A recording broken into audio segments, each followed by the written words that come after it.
Hi again, everybody. It's Kevin Knessa coming to you from the newsroom of The Observer and TheObserver.com on this, the 23rd day of May in 2023. Sure hope you're enjoying your Tuesday, no matter where it is you are in the country. I'm a couple minutes late. I apologize for that. But as you do each and every Tuesday afternoon, you welcome me into your home so that I can bring you this week's newspaper. And you will not have seen the paper yet. We have our new printer beginning with us this week. The papers will be starting to circulate on Wednesdays at around, let's say 1:30, 2 o'clock each week now. So that's going to be a sort of permanent thing there where the papers will be delivered on Wednesdays. So you'll be able to see the paper when it comes out tomorrow, and make sure to check out your usual places and newsstands for that. But on the front page this week, this was a great piece that one of our good friends, Laura Compton, wrote. Laura lives in Lyndhurst, and she teaches in the Harrison school system over at Washington Middle School. And she wrote about the Gifted and Talented program in the Harrison School District.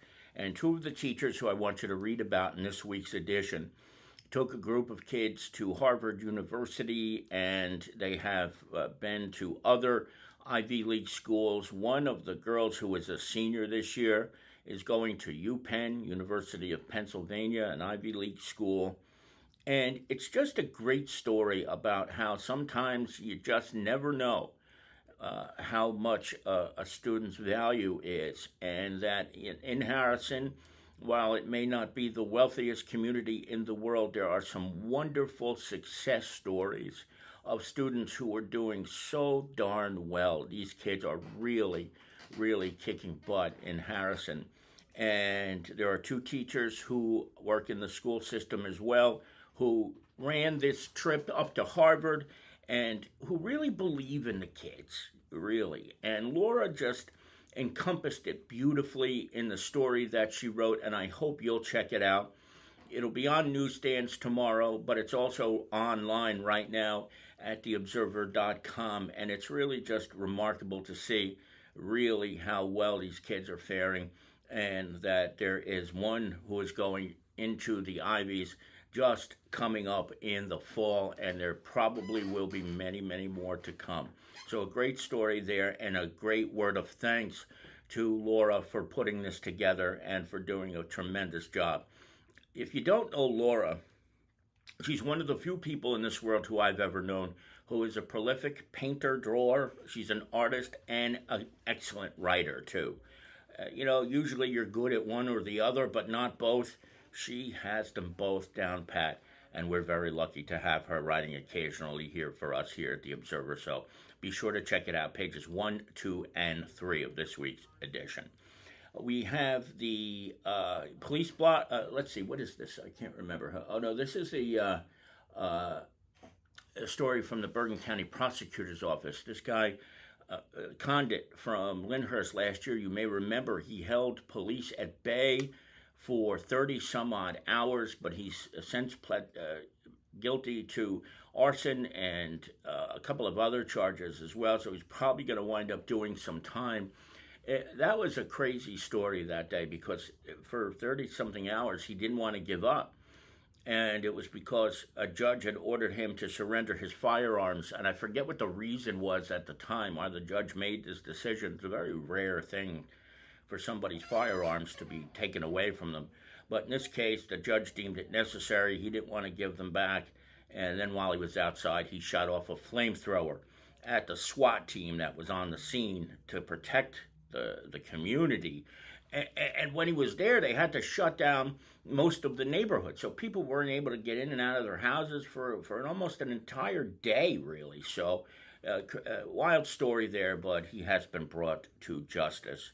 Indeed. On page number 5, a somewhat somber holiday coming up with Memorial Day, but we pay tribute to those who paid the ultimate sacrifice for our nation.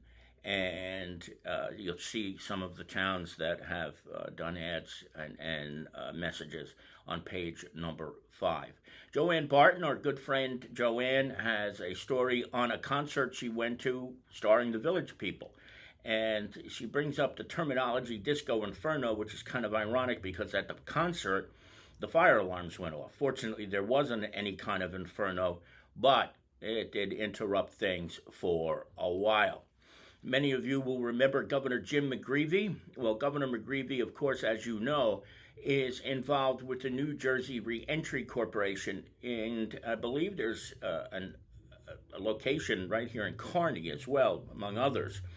And Governor McGreevey and the NJRC and the Archbishop of Newark, Cardinal Joseph Tobin, have gotten together for this one-of-a-kind program. I don't think there's any other that I know of, but there's certainly no others in New Jersey, where in the Archdiocese of Newark, anybody who is a parishioner at a parish in the Archdiocese who is 18 or older, who needs any kind of services for addiction, will be guaranteed to get it within 48 hours. Anybody who knows anything about addiction will be able to tell you that oftentimes one of the greatest challenges when an addict is in dire need of help is finding a bed, finding a location for a detox.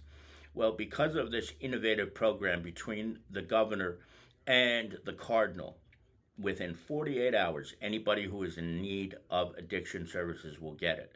And there's all sorts of possibilities here, too. We're not talking just outpatient treatment. We're talking about inpatient treatment, counseling, medical detoxes that don't require people to suffer with withdrawals.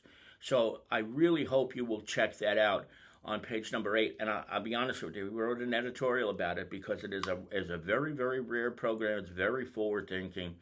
And as much as I don't like to use the word unfortunately, but it is unfortunate that a program like this is necessary. It is necessary, and it is wonderful to see that Governor McGreevey and Cardinal Tobin have joined forces, two very powerful organizations, to pull this new innovative program together. And remember, if you are a parishioner in any parish in the Archdiocese and you are in need of help beginning July 1st, if you're an addict, that help will be available. All you have to do is tell a parish priest. They're going to be trained as well in this area. We move on to the sports section this week. There are 3 sports stories, including Harrison winning a county title in volleyball. So congratulations to Nick Landy and the boys volleyball team over at Harrison High School. He's got another story, and an athlete of the week does Jason Bernstein, so I really hope you will read that. There are some great things happening in the area athletically. And of course, as we do each and every week, there are 2 pages of classifieds, plenty of apartments, job opportunities, things of that nature that you can take advantage of on your own. Now, just one housekeeping item. Since we will be closed on Monday for Memorial Day, this means that you will have to, if you are submitting a classified, get it to us by 2 o'clock on Friday of this week. And if you need, for whatever reason it is, to submit an obituary, we're going to need those by 10 o'clock on Friday. All the deadlines are moved up by 1 day. We will be closed on Monday. We will reopen Tuesday, May 30th at 10 a.m. But in the meantime, those are the new deadlines for just this week only. And while I don't like to say happy Memorial Day, because there's nothing happy necessarily about remembering those who gave of their lives, I do hope that each and every one of you have a chance this weekend to spend time with your families and your friends and your loved ones, and get a chance to remember all the good things that we have in this world, thanks to all of the freedoms that we've been given by members of the military. So that'll do it for now. We will be back 1 week from today, and when we get back, If anything happens, of course, before that, we will let you know. From the newsroom of The Observer and TheObserver.com, Kevin Canessa signing off for now. We hope to see you back here again very, very soon. Take care, everybody.